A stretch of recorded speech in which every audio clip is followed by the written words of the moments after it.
Friends, कैसे हैं आप लोग। वेलकम टू माय चैनल शिरकुल एकेडमी। आई होप आप लोग सब अच्छे होंगे और अपनी तैयारी कर रहे होंगे। तो आज मैं आप लोगों के लिए मोस्ट इम्पॉर्टेंट टॉपिक लेके आ गई हूँ, रेनेशंस। इससे आपको क्वेश्चन देखने को मिलेगा ही मिलेगा। इसमें आपके बहुत सारे टॉपिक दे रखे हैं। मैं उन टॉपिक को कवर करने की पूरी कोशिश करूंगी जो आपके एग्जाम में पूछे जाने के चांसेस ज़्यादा हैं। जैसे आपका हो गया रेनेशंस, रिफॉर्मेशन, न्यू क्लासिकल, ये सारे टॉपिक्स मैं आपको कवर करा दूंगी। ठीक है, तो आज हम बात करेंगे रेनेशंस के। ये एक क्लास में आपका रेनेशा आज कंप्लीट हो जाएगा, जो आप आंसर लिख सकते हैं अपने एग्जाम में। ठीक है, तो आप जानते होंगे रेनेशा का मतलब क्या है।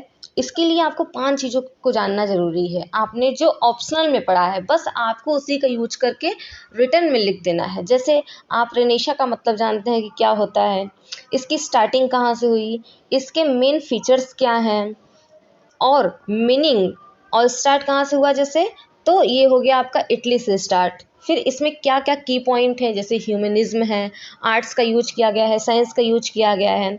और ये क्या है, उस टाइम पीरियड में जो जब आपका कुछ नहीं चल रहा था, बहुत ज़्यादा मतलब लोग नीचे जा रहे थे, लोअर अपनी चीज़ों को खो रहे थे, उस टाइम पे रेनेशंस आया। और उसने आके एक तरीके से क्या हो गया, लोगों को फिर से क्या किया, मोटिवेट किया। उसी पे आपका ये क्वेश्चन। आपको सब कुछ पता है बट आपको आंसर राइट करना है अपने तरीके से। आज मैं आपको वही बताने वाली हूँ कि किस तरीके से आप इस आंसर को राइट कर सकते हैं। तो चलिए आज के सेशन को स्टार्ट करते हैं। हमारा पहला क्वेश्चन है, what is renaissance, discuss its significance. तो हम देखेंगे अपने आंसर को। द रेनेशंस वॉज, इसे हम रेनेशा रेनेशंस दोनों बोल सकते हैं, जो प्रोनाउंसिएशन आप करना चाहें, बस स्पेलिंग आपको याद रखनी है इसकी। Was a cultural, intellectual and artistic movement that began in Florence in Florence in 14th century and spread across Europe. ठीक है, तो इसका मतलब क्या हुआ, द रेनेशंस वॉज कल्चरल था, इंटेलेक्चुअल था और आर्टिस्टिक मूवमेंट था। तो रेनेशा को हम किस के रूप में जानते हैं, एक मूवमेंट के रूप में जानते हैं, जिसकी स्टार्टिंग कहाँ से हुई, फ्लोरेंस के इटली से इसकी स्टार्टिंग हुई 14th century में। और फिर क्या हुआ, धीरे धीरे पूरे यूरोप में फैल गया। द टर्म रेनेशंस मीन्स रिबर्थ, ये आपको पहले से पता है, जो आप इस आंसर में राइट करेंगे। रेनेशा, रिफॉर्मेशन, मूवमेंट, अगर आप जानते हैं उसके बारे में अच्छे से, तो आप बहुत अच्छे से इसको राइट कर सकते हैं। Referring to the revival of classical learning, इसका मतलब क्या हुआ, रिबर्थ का मतलब क्या हुआ कि जो क्लासिकल लर्निंग थी, एक टाइम आने के बाद धीरे धीरे वो सब खत्म हो गई थी। रेनेशा के आने के बाद फिर ये स्टार्ट हो गई, क्या, revival of classical learning of ancient Greek and Rome. Ancient Greek और रोम की जो कल्चर थी और जो चीज़ें थी, जो उसमें लिखी जाती थी चीज़ें, जो उनकी मान्यताएं थे, वो सब फिर से क्या हो गया, वो सब फिर से वापस आ गया। लोग उस पर काम करने लग गए, पढ़ने लग गए, लिखने लग गए। It marks the transition from the medieval to the modern. और यही क्या कर रहा है, अब ये मार्क एक तरीके से दिखाता है कि कैसे ट्रांजिशन होता है मेडिवल से मॉडर्न एज की तरफ। फिर हम सेकेंड पैराग्राफ पे आते हैं अपने। One of the most important feature was humanism, इसका सबसे ज़्यादा इम्पोर्टेंट फीचर क्या है, ह्यूमनिज्म है। which emphasize human potential, individualism and secular thinking। ये किस पे फोकस करता है कि जो उस टाइम पे क्या होता था, पहले लोग अपने बारे में नहीं सोच पाते थे, लोग कुछ खुद से कुछ नहीं कर पाते थे। तो उस टाइम एक फीचर आया ह्यूमनिज्म का, जिसका मतलब होता था कि अब इंसानों में, ह्यूमन में पोटेंशियल, क्षमता आ गई है। अब वो अपने खुद इंडिविजुअल, अपने खुद के लिए सोचने लग गए हैं, अपनी एक अलग पर्सनैलिटी बनाने लग गए हैं।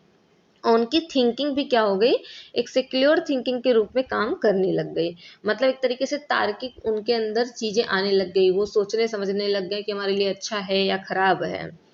स्कॉलर्स स्टडीज क्लासिकल टेक्स्ट, अब उस समय क्या हुआ, स्कॉलर्स जो हैं वो स्टडीज करने लग गए क्लासिकल टेक्स्ट को। Leading to the growth in literature, literature को बढ़ाने के लिए, फिलॉसफी एंड एजुकेशन को आगे करने के लिए।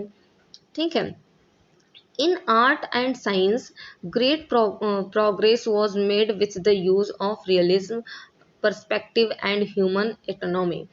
उस टाइम क्या हुआ कि जो आर्ट और साइंस था उसका बहुत ज़्यादा प्रोग्रेस हुआ, लोगों ने इस पर बहुत ज़्यादा ध्यान दिया। और ये किसके यूज से पॉसिबल हो सका, तो रियलिज्म के, और एक जो उनका दृष्टिकोण था पर्सपेक्टिव से, ह्यूमन एटोनॉमी के को इंक्लूड करके सारी चीज़ें होने लग गई। फिर हम देखेंगे कि उस टाइम पे जो और लोग थे वो काम कर रहे थे, एक तरीके से जो स्कॉलर थे वो कौन कौन से थे उस समय थे हमारे, देखिए artistic like Leonardo da Vinci and Michelangelo contributed greatly. ठीक है, माइकल एंग्लो इसको पढ़ सकते हैं हम। वाइल गैलीलियो जिसका तो नाम आपने सुना होगा, गैली प्रमोटेड साइंटिफिक थिंकिंग। ये सब क्या थे, ये सब साइंटिफिक थिंकिंग को प्रमोट कर रहे थे। उस समय ये क्या कर रहे थे, सर्च कर रहे थे, डिस्कवर कर रहे थे चीज़ों का और उसे और आगे बढ़ाने का सोच रहे थे। The printing press by Gutenberg helping, उस टाइम क्या हुआ, प्रिंटिंग प्रेस भी आया बाई जोहान्स गुटनबर्ग के द्वारा, हेल्प्ड स्प्रेड नॉलेज रैपिडली। फिर उसने क्या किया कि जो नॉलेज था उसको बहुत ज़्यादा स्प्रेड किया। प्रिंटिंग प्रेस के मामले में आपने कैक्सटन का भी नाम सुना होगा, बट जो सबसे पहले थे वो गुटनबर्ग ने आगे इसको बढ़ाया। बाद में जो इंग्लैंड में चीज़ों को लेके आए वो थे कैक्सटन आपके। Overall the Renaissance was a period of great transformation. तो पूरी तरीके से हम कहें तो जो रेनेशा था वो बहुत बड़े ट्रांसफॉर्मेशन का एक टाइम पीरियड था। दैट इनकरेज्ड क्रिटिकल थिंकिंग, जो उस समय क्रिटिकल थिंकिंग को इनकरेज कर रहा था, क्रिएटिविटी को और इनोवेशन को। लोग इनोवेट कर रहे थे, सर्च कर रहे थे, डिस्कवर कर रहे थे और क्रिएटिविटी करना शुरू कर दिया। तो वही उसी टाइम से क्या हुई, चीज़ें लिखनी आ गई। जब प्रेस आ गया तो हम लिखने लग गए, बुक्स वगैरह छपने लग गए। पहले क्या थी, पहले सारी चीज़ें ओरल थी, चीज़ें छपती नहीं थी। तो ये सब देखिए कुछ इंपॉर्टेंट की पॉइंट्स हैं जो आपको पता होने चाहिए और इससे क्या कर सकते हैं, बहुत आसानी से आप इसमें लिख सकते हैं।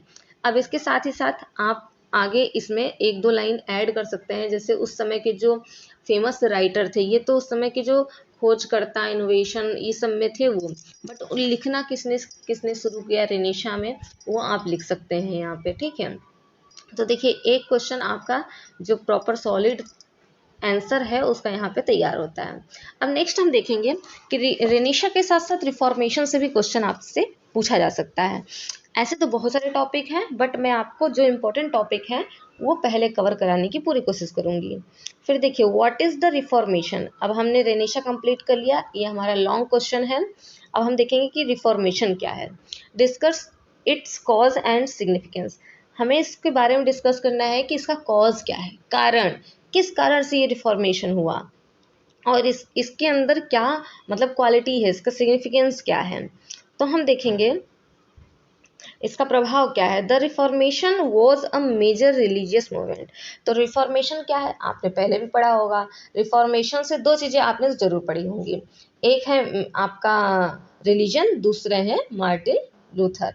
तो दो नाम आप रिफॉर्मेशन से जानते होंगे जब आपने प्री की तैयारी की होगी, बस वही हमको यहाँ पे लिखना है। The reformation was a major religious movement था, कब 16 सेंचुरी का यूरोप में, that led to the division of the Christian church and the rise Protestantism. ठीक है, उस समय जो प्रोटेस्ट हो रहा था उसको ये बढ़ाने, जो चर्च थे उसके विरुद्ध जो एक तरीके से क्या कहते हैं कि आंदोलन हुआ, प्रोटेस्ट हुआ, उसी को हम रिफॉर्मेशन के नाम से जानते हैं। और ये 16th सेंचुरी में यूरोप में हुआ था। It began as a reaction against the corruption and abuses in the Roman Catholic Church. ये इसका कारण क्या था, शुरुआत होने का किसके रिएक्शन में, तो ये कैथोलिक रोमन चर्च के अगेंस्ट में ये स्टार्ट हुआ था आपका रिफॉर्मेशन। फिर देखेंगे हम the movement is associated with Martin Luther. इसके सबसे मेन लीड जो आपके ऑथर हैं एक तरीके से, मतलब आगे करने वाले, वो है मार्टिन लूथर। इन्होंने ही इस मूवमेंट को चलाया था, इस मूवमेंट को आगे मतलब बढ़ाया, इसको सपोर्ट दिया। Who changed church practices in 1517? He emphasized salvation through faith alone. अब मैं आपको बताऊंगी कि उस समय क्या हो रहा था कि उन्होंने जो चर्च के चीज़ें थी उस पर उन्होंने क्या किया था, चैलेंज किया था। उन्होंने क्या था कि चर्च में क्या होता था कि जो अगर कोई किसी ने गलती की है तो उसे एक पैम्पलेट मिलता था, उसमें उसको अपनी गलतियां मतलब पढ़नी पड़ती थी, लिखनी पड़ती थी, और वो उससे क्या होता था, भगवान उसको मतलब जो चर्च गॉड थे, जो जीसस क्राइस्ट, वो उसको फिर वहाँ पे माफ़ी मिल जाती थी। बट वो जो पेपर मिलता था वो पेपर बहुत ज़्यादा कॉस्टली था। उसी पे क्या कर रहे थे जो चर्च थे, चर्च के लोग, पादरी और ये सब लोग अर्निंग कर रहे थे, उसी के खिलाफ इनका ये मूवमेंट चला कि अगर हमें गॉड से माफ़ी मांगना है, सॉरी बोलना है, तो अगर कुछ प्रॉब्लम है तो हम उनके सामने खुद से बोलेंगे, हम किसी और के माध्यम से चीज़ें नहीं करेंगे। ये चीज़ मेन कॉज था वहाँ का। फिर देखेंगे हम causes include corruption in the church, वही जो मैंने बताया आपको कि करप्शन चल रहा था। The influence of renaissance humanism and the rise of national consciousness. ये क्या हुआ कि ये जो करप्शन इंक्लूड था, इसके बाद जो ये बहुत ज़्यादा प्रभावित हुआ किससे, रेनेशंस ऑफ ह्यूमनिज्म और राइज ऑफ नेशन कंसाइसनेस से। ठीक है, फिर देखेंगे हम the reformation led to the establishment of Protestant churches and weakened Catholic unities. जो रिफॉर्मेशन था उसने प्रोटेस्टेंट चर्चेस को क्या किया, बाद में एस्टैब्लिशमेंट को आगे वो किया और कैथोलिक यूनिटी को वीकेंड किया। It caused religious conflict, but ये क्या, फिर उस समय क्या हुआ कि बहुत ज़्यादा रिलीजियस कॉन्फ्लिक्ट भी क्रिएट हुआ, but lead the counters reformation. लेकिन जो रिफॉर्मेशन था वो आगे चलता रहा। It improved education and literacy, इससे क्या हुआ, एजुकेशन और लिटरेसी इम्प्रूव हुई। And promote freedom of thought, जो सोचने की मतलब लोगों ने अपना मोटिव रखना शुरू किया, सोचना शुरू किया, वो शुरू हुआ। एंड इंडिविजुअल फेथ, और एक इंडिविजुअल फेथ शुरू हुआ कि हमें किसी चर्च, किसी पादरी की मतलब वैसे ज़रूरत नहीं है, हम जो चीज़ें हैं गॉड से हम खुद कहेंगे। तो उसी के लिए रिफॉर्मेशन चलाया गया। इसमें कुछ और आप राइटर्स का उस समय जो उनका सपोर्ट किए हैं उनका नाम भी आप दे सकते हैं। तो इस तरीके से देखिए दोनों क्वेश्चन आपके कंप्लीट होते हैं। अगर यह क्लास आपको देखनी है रेगुलर और अदर टॉपिक्स पे, तो आप लोग चैनल को ज़रूर सब्सक्राइब करें। आगे बहुत सारे वीडियोस, बहुत सारे क्लासेस आपके लिए आने वाले हैं। और जो यूपी टीजीटी पीजीटी की भी तैयारी करना चाह रहे हैं उनके लिए मैं एक बेस्ट क्लास लेके आने वाली हूँ, एक तरीके से समझ लीजिए सीरीज़ लेके आने वाली हूँ, जिसमें आपका टीजीटी का, पीजीटी का जितने राइटर हैं, पहले तो टीजीटी के जो आपके 4 राइटर हैं उनसे जितने भी जैसे आपके शेक्सपियर की जो ड्रामा है, जो प्लेज है, 37 प्लेज मेंशन है।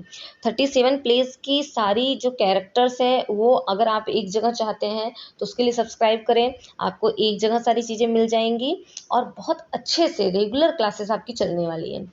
अभी एलटी की क्लासेस चल रही हैं, साथ साथ मैं बीच बीच में यूपी टीजीटी की क्लासेस भी रेगुलर चलाने की पूरी कोशिश करूँगी। इसलिए आप लोग अगर क्लासेस मिस नहीं करना चाह रहे हैं तो चैनल को ज़रूर से ज़्यादा सब्सक्राइब कर लें, ज़्यादा से ज़्यादा शेयर करें और लाइक करें। और जो क्लासेस आगे देखना चाहते हैं, जिस टॉपिक पे देखना चाहते हैं, न्यू क्लासिकल या जो, वो कमेंट बॉक्स में ज़रूर कमेंट करें कि हाँ आपको इन टॉपिक्स पे क्लासेस आगे चाहिए। मैं उन क्लास पहले ही वीडियो बनाऊँगी उस टॉपिक पे जो आप लोग कमेंट करेंगे। ठीक है गाइस, ऐसे ही पढ़ाई करते रहिए, स्टडी करते रहिए और इस बार आपको ज़रूर एक वैकेंसी अपने नाम करनी है। मिलते हैं नेक्स्ट वीडियो में। Thank you.